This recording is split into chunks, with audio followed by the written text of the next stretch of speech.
ஜீவனானது இசை நாதம் என்பது முடிவில்லாதது.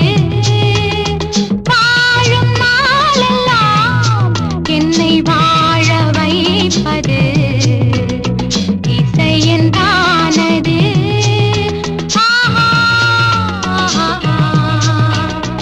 எண்ணத்தில் ராகத்தின் மின்சாரங்கள், என் உள்ள மோனத்தின் சங்கமங்கள் இணைந்தோடுது, இசை பாடுது. ஒரு இனிய மனது இசையை அணைத்து செல்லும் இன்பம் புது வெள்ளம்.